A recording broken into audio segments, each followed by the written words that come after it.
Welcome to my channel. Try to hear the latest story. I never thought I would witness my own death. The searing pain in my chest brought me to my knees at my parents' anniversary party. As I collapsed onto the floor, gasping for air, my vision tunneling, I heard my sister Amanda's voice cut through the panic. "He's faking it," she told the paramedics confidently. "He always does this for attention." I felt my heart literally stop as the medical team hesitated. Later, from my hospital bed, I overheard Amanda still insisting I had exaggerated everything despite the doctors confirming cardiac arrest. That moment changed everything between us forever. Growing up in Westfield, Pennsylvania, Amanda and I were only 2 years apart, but couldn't have been more different. I was 34, she was 32, and our relationship had always been complicated. As kids, we shared the typical sibling bonds, building forts in the backyard and riding bikes down Maple Street until sunset. But even in those early days, there were signs of the trouble to come. Amanda always had to win. Board games ended with upturned tables if she lost. School competitions became battlegrounds, while I enjoyed learning for its own sake, earning mostly. As without much effort, Amanda struggled despite working twice as hard. My report cards were displayed proudly on the refrigerator, while hers were quietly acknowledged with encouragement to try harder next time. "Patrick has a natural gift," our mother would say, not realizing how those words cut into Amanda's confidence. Our father, a mechanical engineer with a pragmatic worldview, unintentionally fostered competition between us. "First one to finish mowing gets to pick the movie tonight," he would announce, turning chores into contests. I often let Amanda win these challenges, sensing her desperate need for approval. But she always knew when I was holding back, making her victories feel hollow. High school widened the gap between us.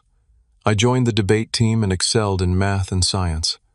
Amanda floated between social groups, never quite finding her place. When I was elected class president in my junior year, Amanda stopped speaking to me for 2 weeks.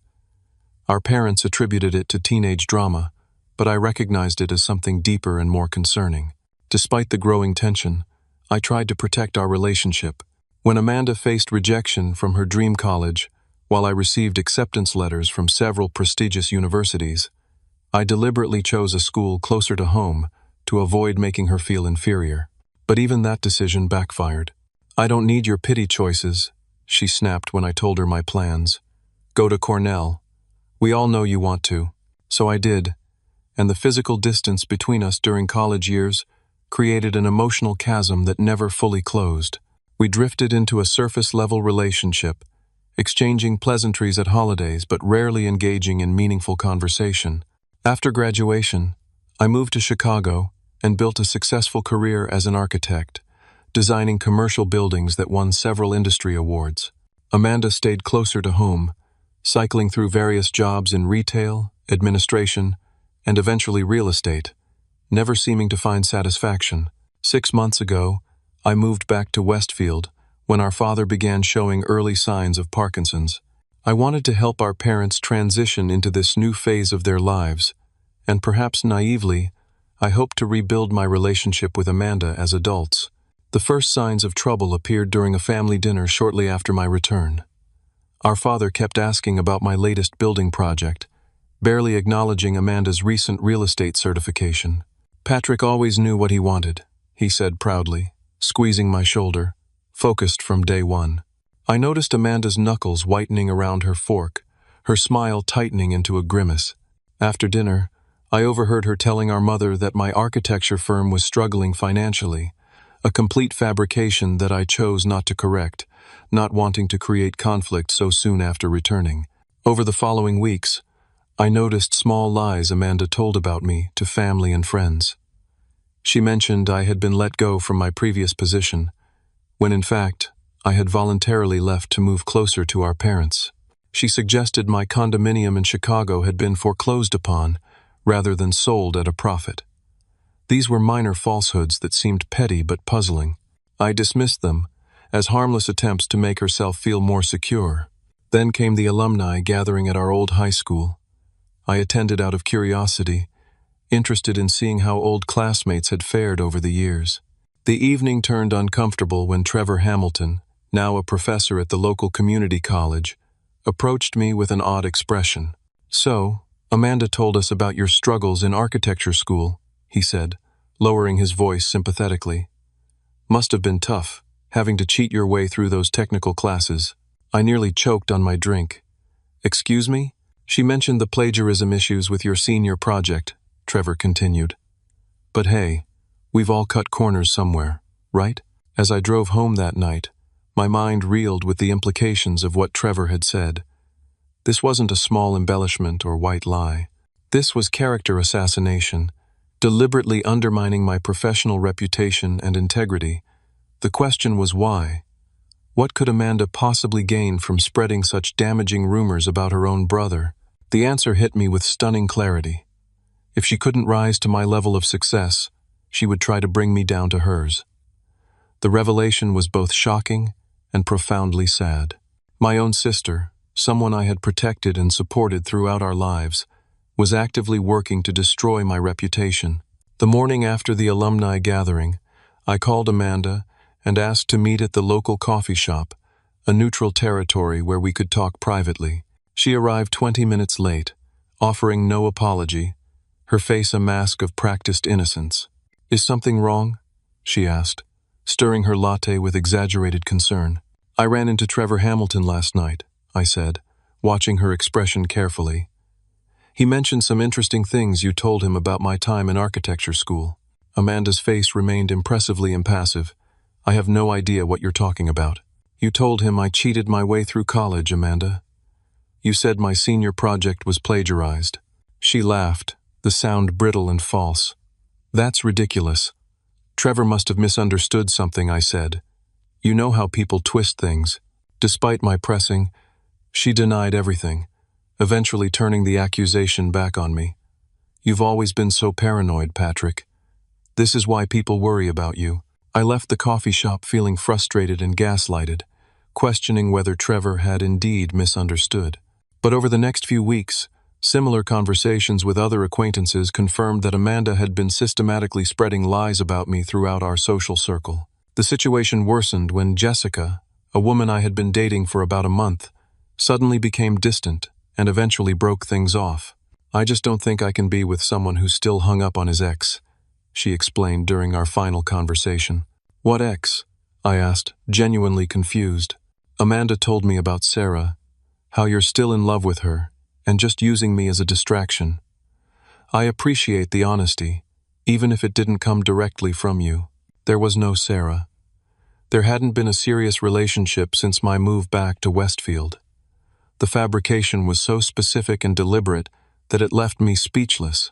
Jessica left before I could form a coherent response, and my attempts to contact her afterward went unanswered. Meanwhile, our parents' 40th anniversary approached, creating unavoidable interactions with Amanda. Our mother wanted a celebration at the country club with family and close friends, and despite my better judgment, I agreed to help plan it. "You two working together will be wonderful," our mother said, clearly hoping the project would bring us closer. Amanda immediately volunteered to co-organize but quickly took complete control. She scheduled planning meetings when I had standing client calls, made decisions without consulting me, and presented herself to our parents as the dedicated child handling everything while I was too busy to participate. During this time, I began experiencing concerning health symptoms, occasional chest pains, shortness of breath, and heart palpitations that would wake me at night. At first, I attributed them to the stress of dealing with Amanda and the adjustment of moving back to my hometown. But when I nearly passed out while climbing a flight of stairs, I finally made an appointment with a cardiologist. Dr. Lawson ran several tests and delivered news that was concerning but not entirely surprising. "Your EKG shows some abnormalities consistent with stress-induced arrhythmia, but there's also evidence suggesting a genetic component. Has anyone in your family had heart issues?" I mentioned our paternal grandfather who died of a heart attack in his 50s. Dr. Lawson nodded gravely. "Given your family history and current symptoms, I want you to start on medication immediately and make some lifestyle changes. Reduce stress wherever possible." I nearly laughed at the irony. Reducing stress seemed impossible with Amanda's constant undermining, and our parents' anniversary just weeks away. As I was leaving Dr. Lawson's office, I received a call from our father, asking if I would give a speech at the anniversary party. "Your mother would love it, and you've always had a way with words," he said. I agreed, not having the heart to refuse him. When I mentioned the speech to Amanda during our next planning meeting, her expression darkened.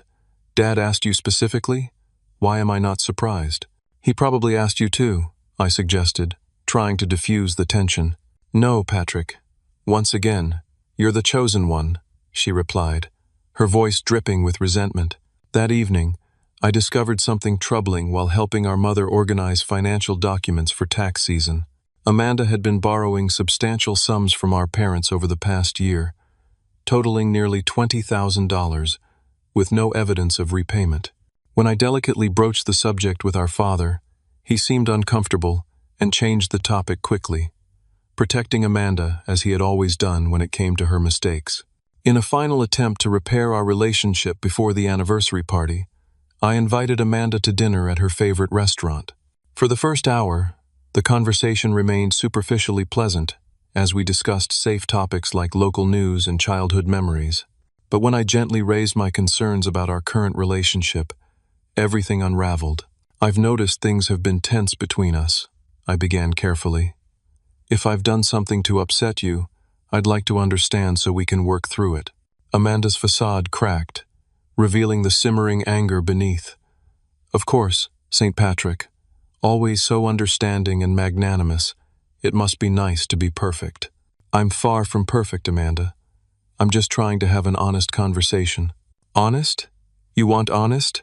Her voice rose, drawing glances from nearby diners.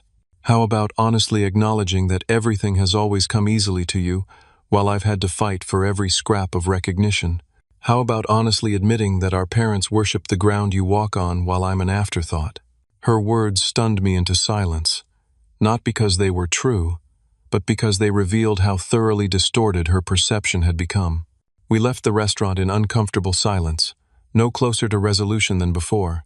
The following weekend, while helping a friend move, I discovered that Amanda's campaign against me went far beyond casual rumor spreading. Jake, my closest friend since high school, reluctantly showed me several audio recordings Amanda had sent to mutual friends. They were conversations between Amanda and me, selectively edited to make me sound arrogant, dismissive, and even cruel. In one particularly manipulated clip, innocent comments about a family friend's business decisions were cut together to sound as though I was mocking their financial struggles. "She's been sending these to everyone," Jake admitted. "I thought you should know. This isn't normal sibling rivalry, Patrick. Something's seriously wrong here." As the anniversary party drew closer, my health continued to deteriorate. The medication Dr. Lawson prescribed helped with the palpitations, but left me feeling fatigued.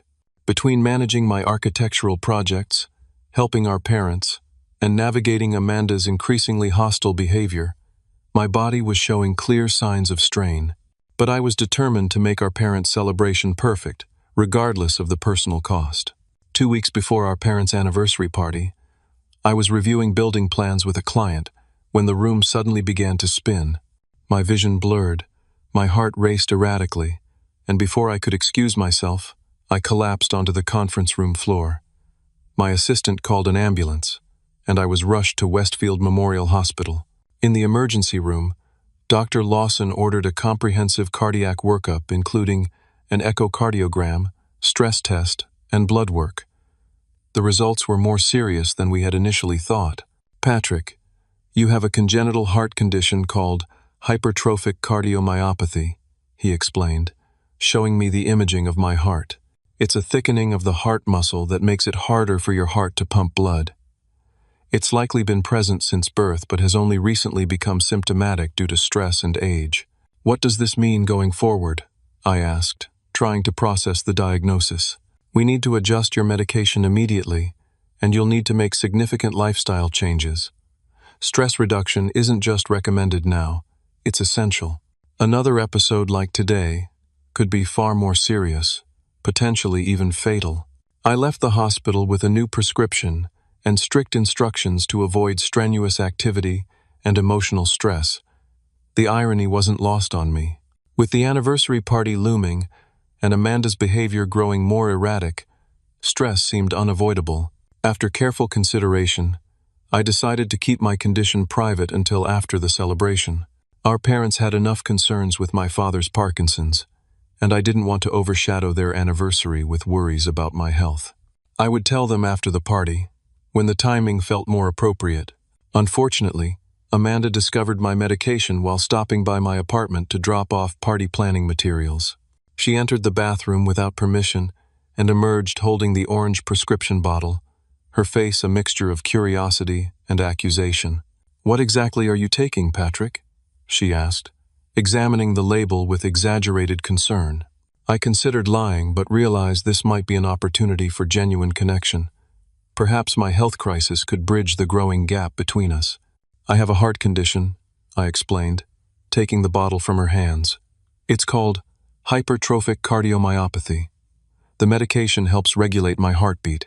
Amanda's expression softened momentarily, a glimpse of the sister I remembered from childhood. "That sounds serious. Are Mom and Dad aware?" "Not yet.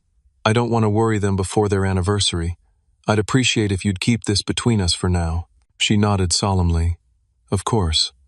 Families should support each other through health crises." She even hugged me before leaving, the first genuine physical contact between us in months. For a few days, I allowed myself to hope that my condition might have sparked a reconciliation. Amanda called to check on me, brought over heart-healthy meals, and seemed genuinely concerned about my well-being. The shift was so dramatic that I wondered if I had misjudged her intentions all along. My optimism evaporated the following Sunday during dinner at our parents' house. My mother served lasagna, my favorite comfort food from childhood, and mentioned she had made it specially because Amanda had told them I was going through a difficult time. "Amanda mentioned you might be having some health issues," my father said cautiously. "Something about heart problems?" I glanced at Amanda, who studiously avoided my gaze. "So much for keeping my condition private." "I'm managing a minor heart condition," I said, trying to minimize their concern. "Nothing serious, just taking some medication as a precaution." "That's not what Amanda told us," my mother interjected. "She said you might be making up health problems for attention because you're feeling overshadowed by her success in real estate." The accusation was so absurd that I momentarily lost the ability to speak. When I regained my composure, I calmly explained my diagnosis, the medication, and Dr. Lawson's recommendations. My parents seemed confused, caught between two contradicting narratives from their children. "We're just concerned," my father said diplomatically. "With my Parkinson's and now your heart, it seems like health issues are suddenly surrounding this family." After dinner, I confronted Amanda in the driveway. "You promised to keep my condition private." "I was worried about you," she replied with wide-eyed innocence. "And frankly, Patrick, you have been acting strangely since moving back. Claiming heart problems right before Mom and Dad's big celebration does seem convenient for getting attention." "I collapsed at work, Amanda. I was taken to the hospital in an ambulance. This isn't something I'm making up." She shrugged. "If you say so, but you've always had a flair for drama when you're not the center of attention." I drove home that night with my heart literally aching, both from my medical condition and from the painful realization that my sister was not just resentful, but potentially dangerous to my well-being. She had taken something as serious as my health and twisted it into another weapon against me. The next morning, Jake called after speaking with my parents. "Your sister is telling people you're making up health problems," he said, his voice tight with anger. "And apparently she's suggesting you might have psychological issues rather than physical ones." Jake had become my strongest ally through this ordeal, witnessing Amanda's behavior firsthand and providing objective perspective. "You need to be careful, Patrick. This level of manipulation isn't normal, and with your heart condition, you can't afford to take risks." A few days later, I noticed something concerning about my medication. The pills looked slightly different than they had previously, a bit larger, and with a slightly different sheen. Alarmed, I called the pharmacy to verify the appearance of the medication, only to discover that what I had been taking for the past 3 days was not my prescribed heart medication at all. I took the pills to a local pharmacist who identified them as over-the-counter supplements that looked similar to my prescription, but had none of the active ingredients needed to regulate my heart condition. Someone had been tampering with my medication, replacing life-saving drugs with harmless but useless substitutes. The only person who had access to my apartment and knew about my medication was Amanda. The realization sent a chill through me. This wasn't just sibling rivalry or resentment. This was something far more disturbing and potentially life-threatening. My own sister had deliberately tampered with medication that my doctor had deemed essential for preventing another cardiac event. I immediately refilled my prescription, this time keeping it locked in a small safe in my bedroom. I also installed a simple security camera in my living room, not wanting to believe Amanda would enter my home without permission again, but unwilling to take chances with my health. The anniversary party was now just days away, and despite the doctor's warnings about stress, my anxiety was at an all-time high. My heart condition was worsening. My sister appeared to be actively working against my health, and my parents were caught in the middle, unsure what to believe about their own children. The evening of our parents' 40th anniversary party arrived with perfect weather, the country club gleaming under a clear June sky. Despite my growing health concerns, I was determined to make this night special for them. I arrived early to check the final arrangements, ensuring everything from the floral centerpieces to the anniversary cake met the standards our parents deserved. Guests began arriving at 6, filling the banquet hall with laughter and conversation.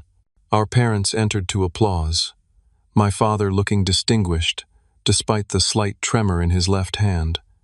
My mother radiant in a royal blue dress she had purchased especially for the occasion. For their sake, I maintained a cheerful facade, greeting family friends and distant relatives with warm handshakes and genuine smiles. Amanda arrived fashionably late, commanding attention in a striking red dress.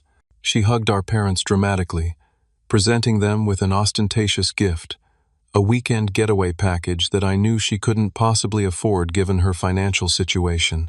Our mother cried with happiness while our father beamed with pride. "You shouldn't have, sweetheart," he said, embracing Amanda. "Only the best for you two," she replied, shooting me a triumphant glance over his shoulder. The first hour passed pleasantly enough. I mingled with guests, sipped water rather than champagne due to my medication, and tried to focus on celebrating my parents' remarkable marriage rather than my escalating health concerns. But as dinner progressed, I began to feel distinctly unwell. A persistent pressure built in my chest, my left arm tingled uncomfortably, and sweat beaded on my forehead despite the well-cooled room. After the main course, Amanda rose to deliver her speech. She spoke eloquently about our parents' devotion to each other, their sacrifices for their children, and their unwavering support through life's challenges. Then she pivoted unexpectedly. "And I want to give special thanks to my brother Patrick," she said, gesturing toward me with a smile that didn't reach her eyes, who, despite his busy schedule and important career, managed to make time for our parents' special day. Some of us have been here consistently, handling the day-to-day challenges of aging parents, while others drop in when it's convenient. But we're all family, and that's what matters. The backhanded compliment hung in the air, creating an uncomfortable silence before she smoothly continued with more conventional sentiments. Our parents didn't seem to notice the subtle dig, but several guests shifted awkwardly in their seats, aware of the underlying hostility. By the time Amanda finished her speech, my condition had deteriorated significantly. The pressure in my chest had transformed into a gripping pain that radiated through my upper body. My breathing became labored, and the room occasionally tilted alarmingly. I discreetly stepped outside to call Dr. Lawson, who answered on the second ring. "Patrick, is everything all right?" I described my symptoms as calmly as possible, trying to minimize the sound of strain in my voice. "You need to go to the emergency room immediately," he responded without hesitation. "These symptoms suggest you may be experiencing a cardiac event. Do not drive yourself. Have someone take you or call an ambulance." "This is not something to wait on, Patrick." I ended the call and took a moment to collect myself. I didn't want to create a scene at my parents' celebration, but Dr. Lawson's urgency was clear. I decided to find Jake, ask him to drive me to the hospital, and explained to my parents later when the party had concluded. As I re-entered the banquet hall, the pain intensified dramatically. The room spun, voices became distant and echoing, and my vision narrowed to a pinpoint. I gripped a nearby chair for support, but my legs buckled beneath me. I was vaguely aware of falling, of gasps and shouts from nearby guests, of my mother's panicked voice calling my name. Then Amanda was there, kneeling beside me as someone rolled me onto my back. Through the haze of pain and confusion, I heard her voice, controlled and authoritative. "He's fine," she was saying to the concerned circle gathering around us. "Patrick has always been a bit dramatic. He's probably just had too much to drink and is looking for attention." Even in my semi-conscious state, the cruelty of her words registered. Someone, perhaps Jake, objected strongly. "He hasn't had a single drink all night. He needs medical attention." "I'm his sister," Amanda countered. "I know him better than anyone. He pulls stunts like this when he's not the center of attention. Just give him space, and he'll miraculously recover once everyone's sufficiently concerned." The pain in my chest became unbearable, a vice grip squeezing my heart until I couldn't breathe. Darkness crept in from the edges of my vision as someone called 911.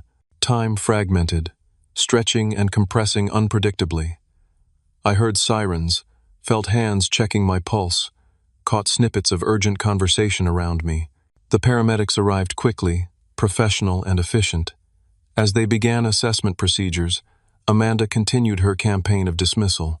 "He has a history of these episodes," she told them confidently. "It's psychosomatic. Our family doctor has confirmed there's nothing physically wrong with him."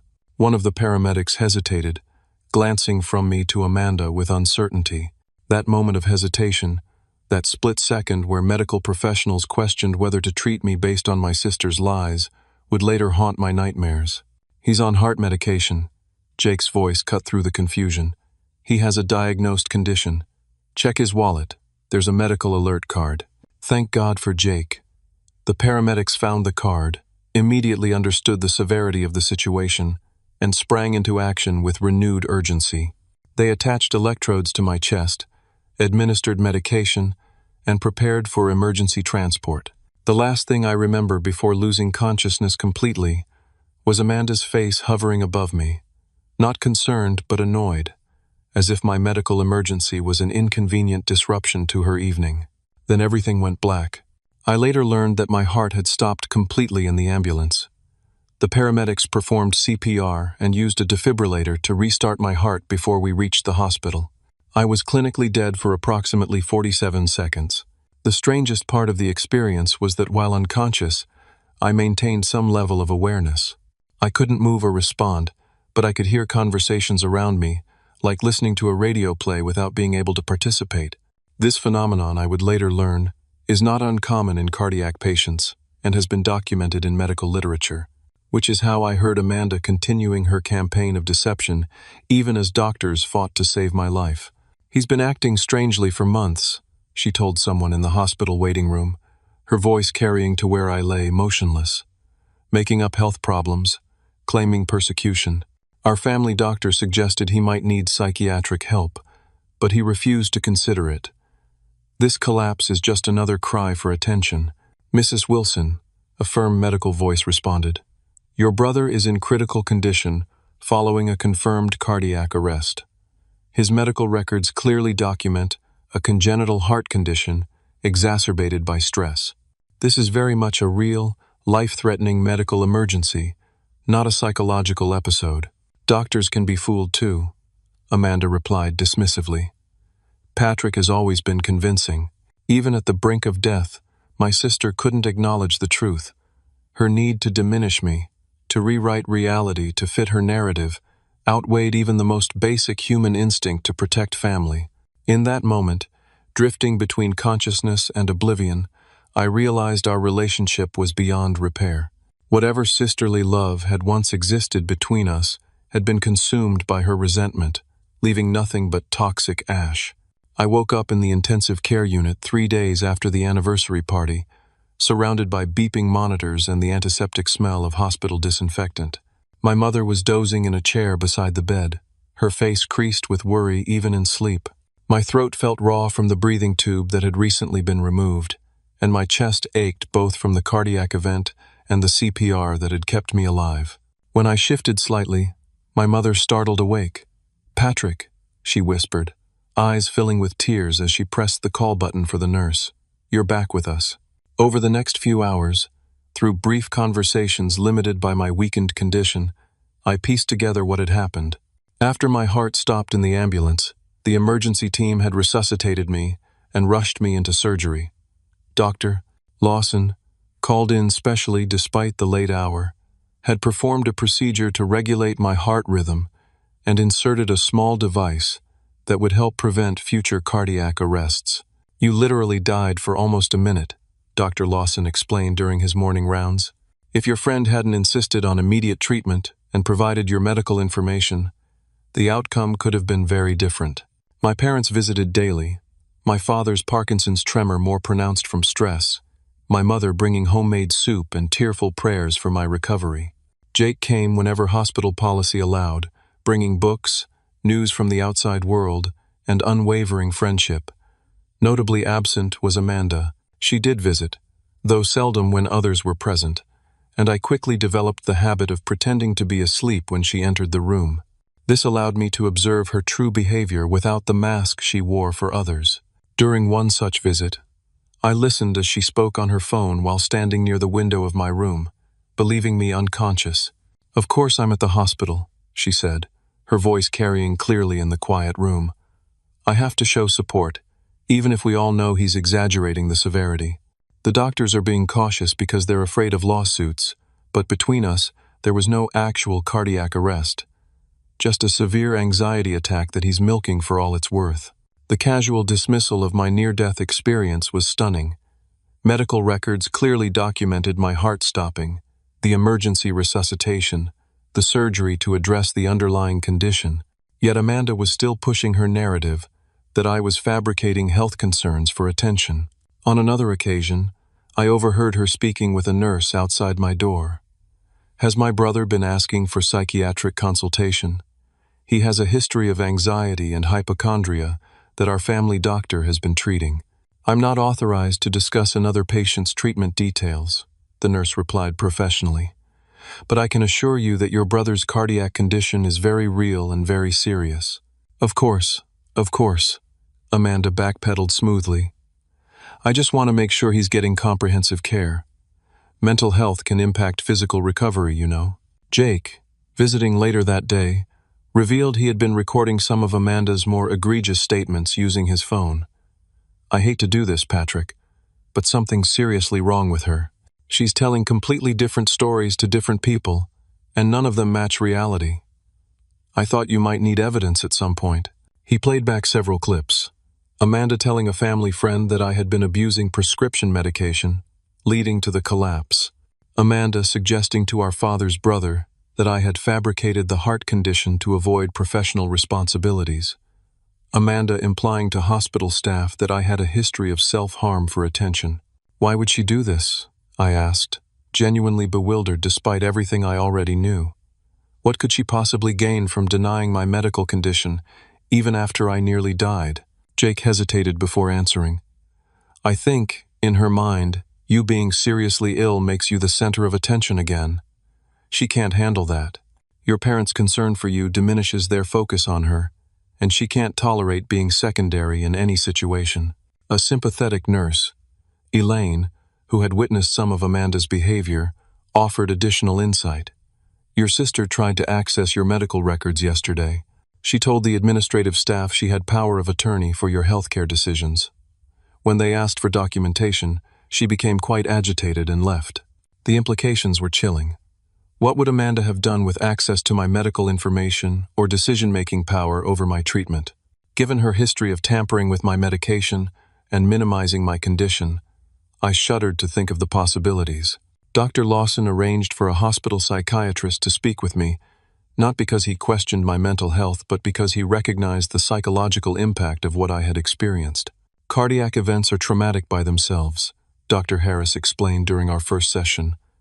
"But having a family member actively undermine your medical care adds a layer of betrayal that can complicate recovery. How are you processing all of this? I'm struggling to understand it, I admitted. This goes beyond normal sibling rivalry. It feels like Amanda actively wanted me to suffer, maybe even to die. I can't diagnose someone I haven't evaluated, Dr. Harris said carefully, but your sister's behavior, as you've described it, shows concerning patterns consistent with certain personality disorders. The systematic manipulation, the inability to acknowledge reality when it conflicts with her narrative, the apparent lack of empathy for your suffering, these are not typical family conflict behaviors. She recommended I establish clear boundaries with Amanda during my recovery and suggested resources for dealing with toxic family dynamics. Our conversation gave me a framework for understanding what was happening, even if it couldn't repair the damaged relationship. As my physical condition stabilized, I began gathering documentation of Amanda's behavior, Jake's recordings, witness statements from party guests who had heard her dismissing my condition to the paramedics, medical records confirming the cardiac arrest and underlying heart condition, and notes from hospital staff about her attempts to interfere with my care. I wasn't sure what I would do with this evidence, but instinct told me it might be necessary for protection. My parents struggled to reconcile the conflicting narratives. They loved both their children and couldn't comprehend the depth of dysfunction in our relationship. When I carefully described Amanda's behavior, including her tampering with my medication, my mother wept while my father paced the hospital room, his tremor worsening with distress. There must be some misunderstanding, my mother suggested weakly. Amanda wouldn't deliberately harm you. I don't want to believe it either, I replied gently. But the evidence is overwhelming, and her behavior nearly cost me my life. My father, always the practical problem solver, asked, "What do you want us to do, Patrick? She's our daughter, just as you're our son. I don't expect you to choose between us," I assured them. "But I need you to understand that for my health and safety, I need to establish boundaries with Amanda. And I need you to respect those boundaries, even if you don't fully understand them." A week into my hospital stay, my doctor ordered a complete medical workup to assess my recovery progress. The results confirmed that while the immediate danger had passed, I would need ongoing management of my heart condition. The stress of recent months had significantly worsened my congenital condition, and another episode could prove fatal. Stress reduction isn't just a recommendation anymore, Dr. Lawson emphasized. It's essential for your survival. Whatever is causing this level of anxiety in your life needs to be addressed. The implication was clear. My relationship with Amanda was no longer just emotionally damaging. It was potentially lethal. As difficult as it would be, for my own survival, I needed to create distance from my sister's toxic influence. While gathering my medical records for discharge planning, I discovered something else disturbing. Amanda had been telling people she had legal authority over my medical decisions, but she had also been exploring my financial information. A hospital billing specialist revealed that Amanda had inquired about my insurance coverage, payment methods, and financial responsibility, presenting herself as my designated representative. When I mentioned this to Jake, he suggested we look deeper.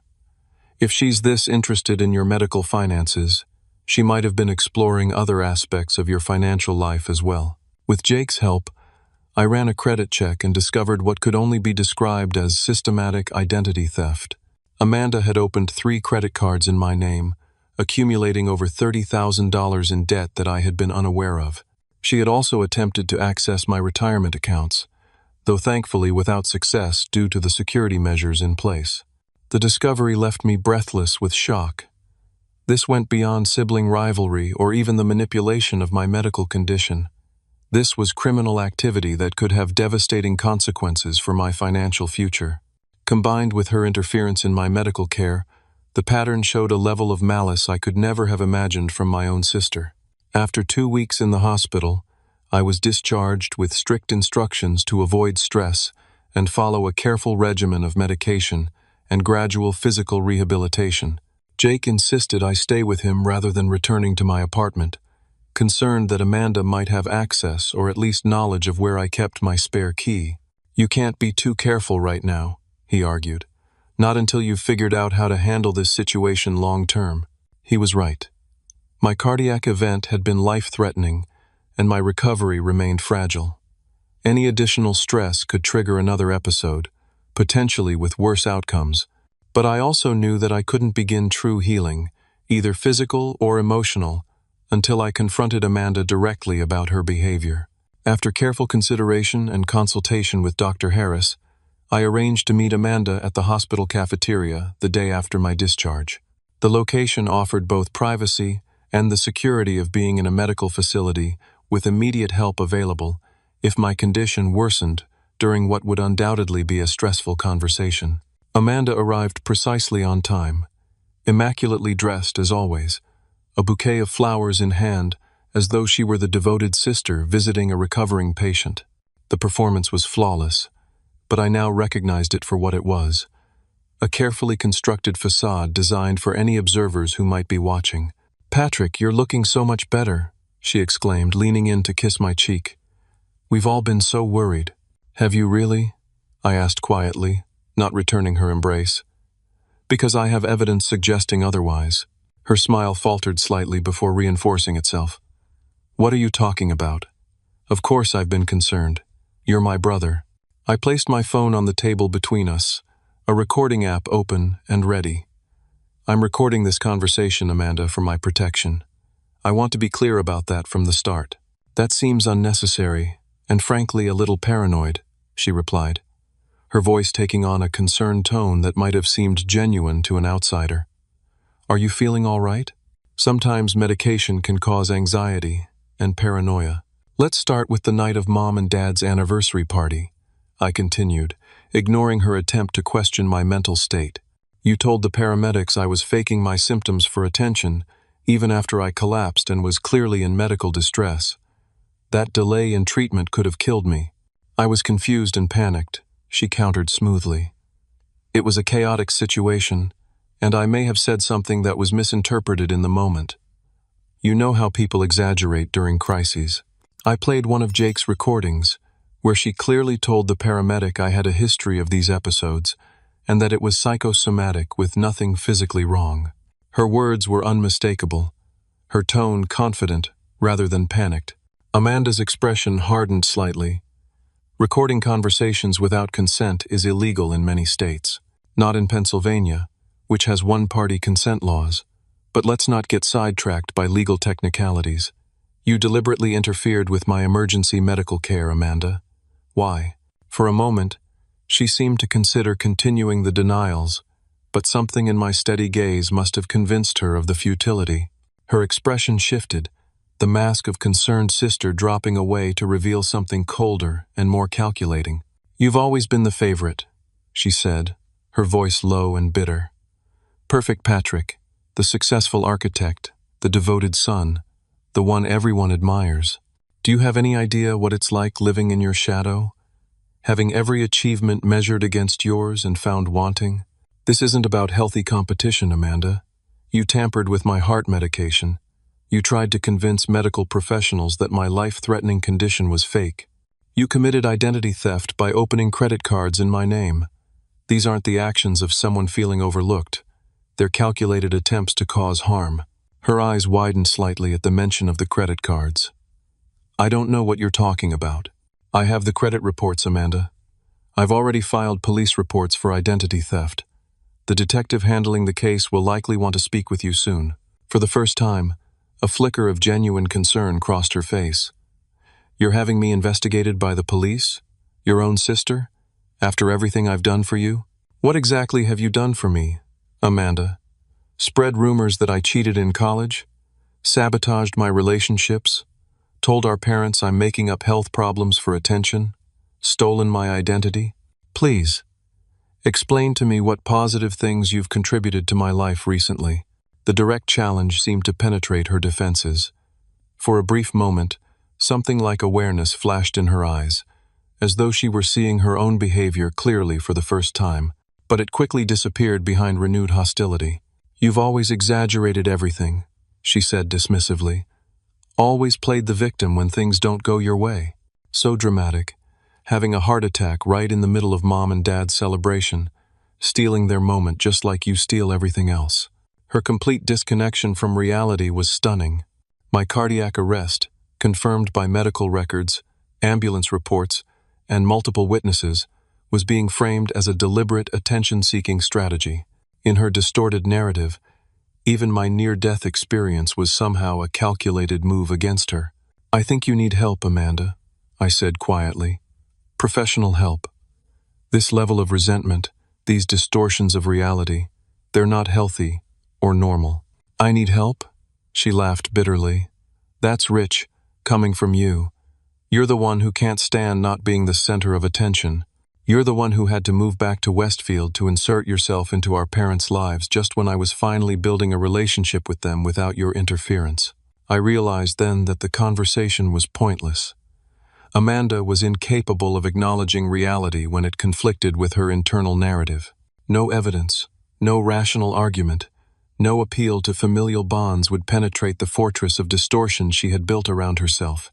"This isn't productive," I said, standing carefully to avoid any sudden movements that might stress my heart.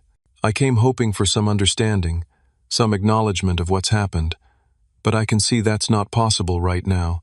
Running away as usual when you don't get your way," she snapped. "No, Amanda. I'm choosing my health over a destructive argument, but you should know that I'm taking steps to protect myself going forward. I've documented everything. I've filed the necessary reports, and I'm establishing boundaries that I expect to be respected."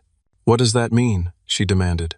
"It means I won't be participating in family events where you're present until you've sought help and demonstrated genuine change. It means I've asked our parents to keep any information about my health, finances, or personal life private from you. It means I'm pressing charges for the identity theft, which was a crime regardless of our relationship." Her face flushed with anger. "You'd do that to your own sister? Destroy my reputation, my future, over a few misunderstandings?" "They weren't misunderstandings, Amanda. They were deliberate choices that caused real harm. And yes, I would do that, not to hurt you, but to protect myself, and hopefully to create consequences that might motivate you to seek the help you clearly need." I left her sitting in the cafeteria, her face a mask of fury and disbelief. The conversation had gone exactly as Dr. Harris had predicted, with Amanda unable to accept responsibility or acknowledge the reality of her actions.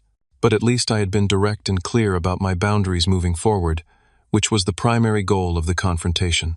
Over the next few weeks, I worked with a family therapist who specialized in dysfunctional family dynamics to develop a comprehensive plan for protecting myself while still maintaining relationships with my parents. Dr. Mercer helped me craft clear, enforceable boundaries and communication strategies. "Your situation is particularly challenging," she explained, "because your sister's behavior isn't just emotionally harmful, it's potentially life-threatening given your cardiac condition. The stakes are unusually high." With Dr. Mercer's guidance, I scheduled a meeting with my parents at their home, deliberately when Amanda would be at work. I brought Jake for moral support and as a neutral witness, as well as documentation of everything I had discovered about Amanda's behavior. "This is going to be difficult to hear," I told my parents gently, "but I need you to understand why I'm taking these steps."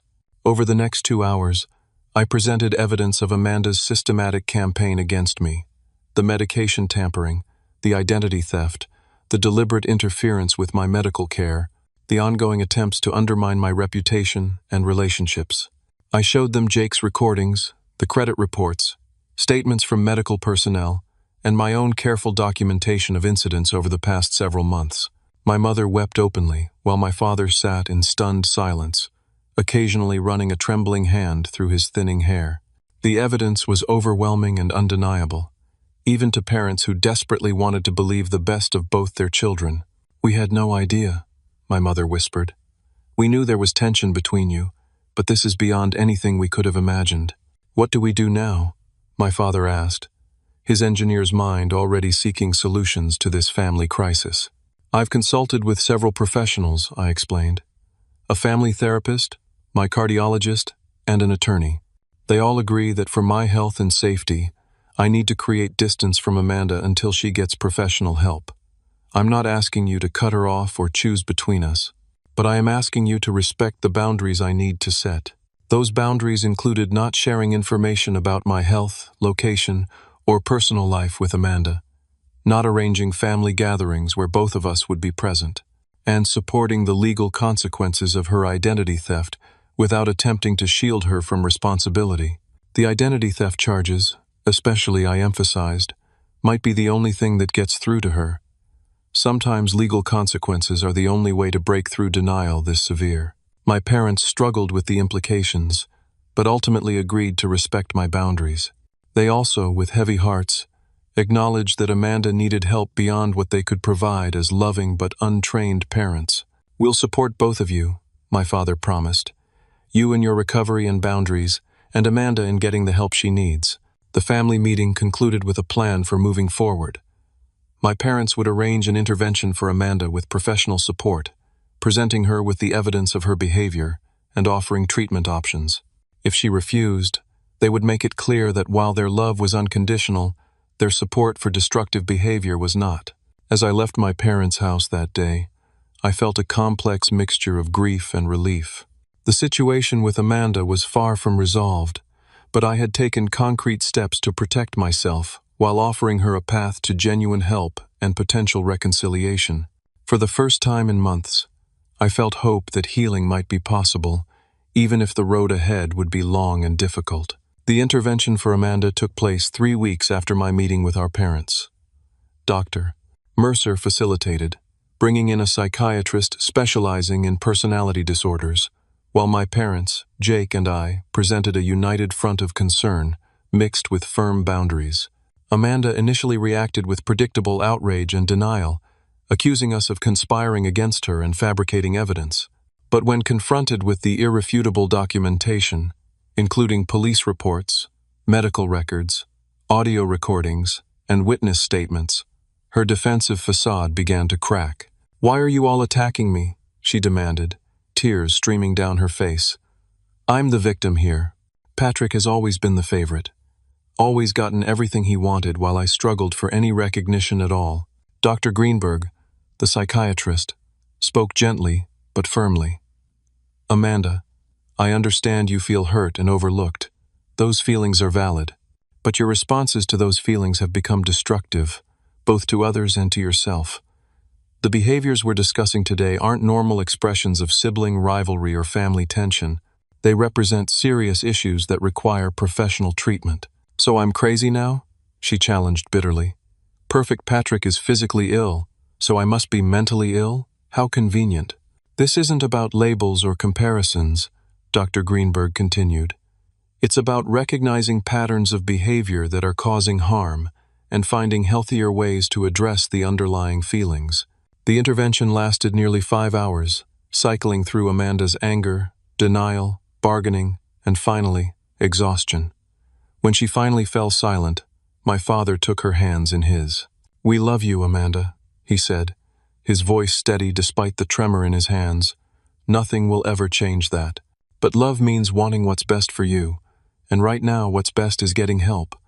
We'll support you through that process, but we can't support behaviors that harm others or yourself." In that moment of vulnerability, I saw a glimpse of the little sister I had protected on the playground decades ago, before competition and resentment had corroded our relationship. Despite everything, I found myself hoping for her recovery almost as much as I had focused on my own. "I'm willing to forgive everything that's happened," I told her sincerely. "If you're willing to get help and work toward change, not for my sake, but for yours. You deserve a life that isn't consumed by these feelings." Something in my words seemed to reach her. Her shoulders sagged, and for perhaps the first time in our adult lives, her response wasn't calculated or performative. "I don't know how to stop," she admitted in a small voice. "The thoughts just come, and they feel so real, and before I know it, I've convinced myself they're true." Dr. Greenberg nodded encouragingly. "That's an important insight, Amanda. Recognizing that pattern is the first step toward changing it." By the end of that grueling day, Amanda had agreed to enter an intensive outpatient therapy program specializing in personality disorders and emotional regulation. The program would include individual therapy, group sessions, and psychiatric evaluation for potential medication. She also reluctantly accepted that there would be legal consequences for the identity theft that couldn't be avoided, though my parents arranged for an attorney who specialized in cases involving mental health factors. As for me, the months following my cardiac arrest focused entirely on recovery, both physical and emotional. I followed Dr. Lawson's treatment plan rigorously, gradually rebuilding my strength through cardiac rehabilitation programs. With the major source of stress in my life now being addressed, my heart condition stabilized significantly, though I would always need to be vigilant about my health. I established clear boundaries with Amanda, including no direct contact outside of supervised family therapy sessions, until her treatment team confirmed significant progress. This separation was painful but necessary, creating space for both of us to heal without triggering old patterns of interaction. 6 months after the intervention, I hosted a small gathering at my new apartment to celebrate my recovery. My parents attended, as did Jake and a few close friends who had supported me through the ordeal. Amanda was not present, as we had not yet reached the point in our respective recoveries where direct contact was advisable. To health and new beginnings, Jake toasted, raising his glass with a smile that acknowledged both the progress made and the challenges still ahead.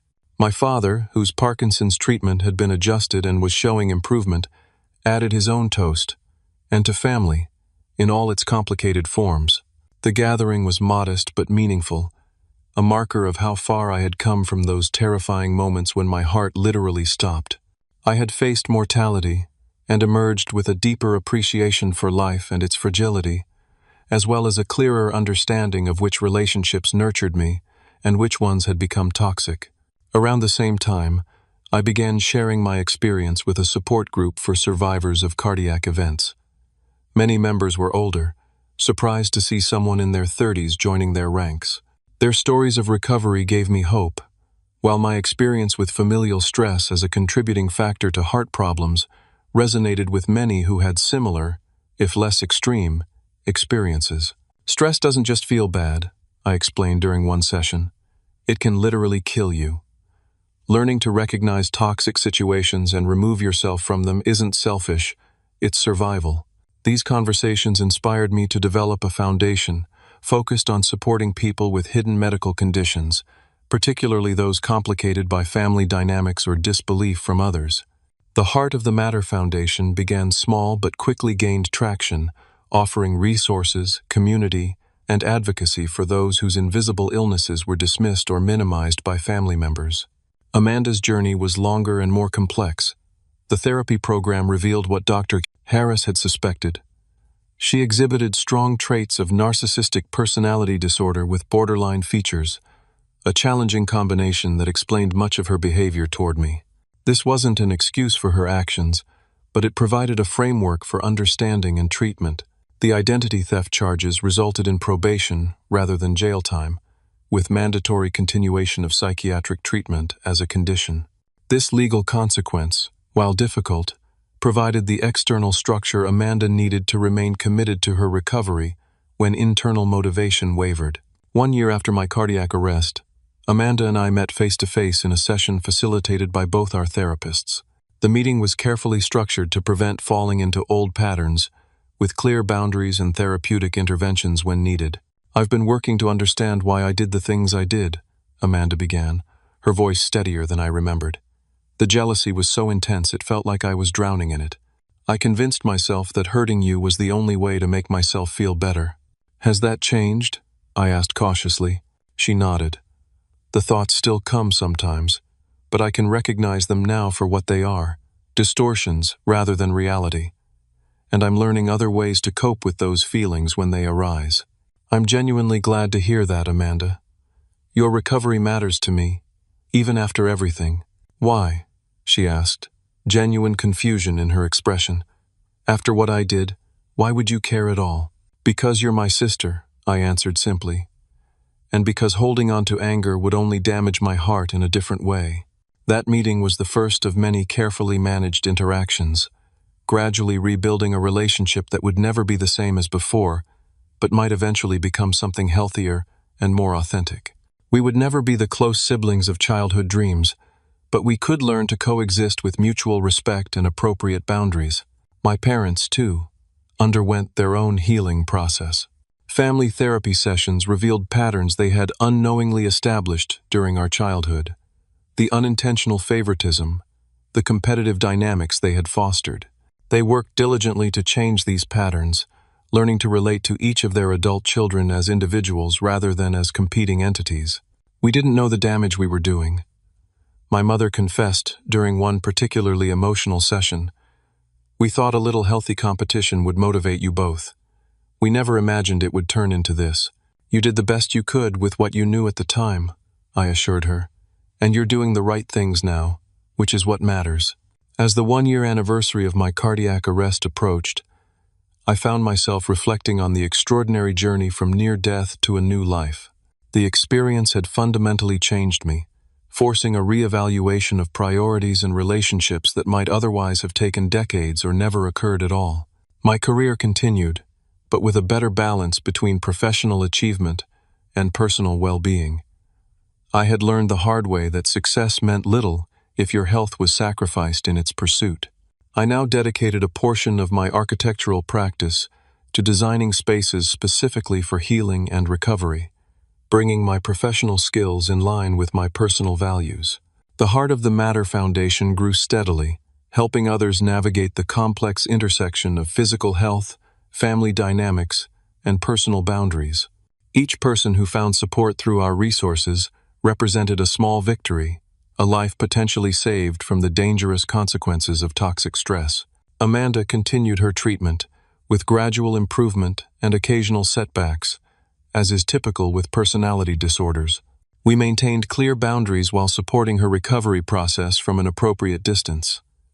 Some days were harder than others, but the path forward was clearer than it had ever been. My parents, now more aware of family dynamics, worked to support both their children without enabling destructive behaviors.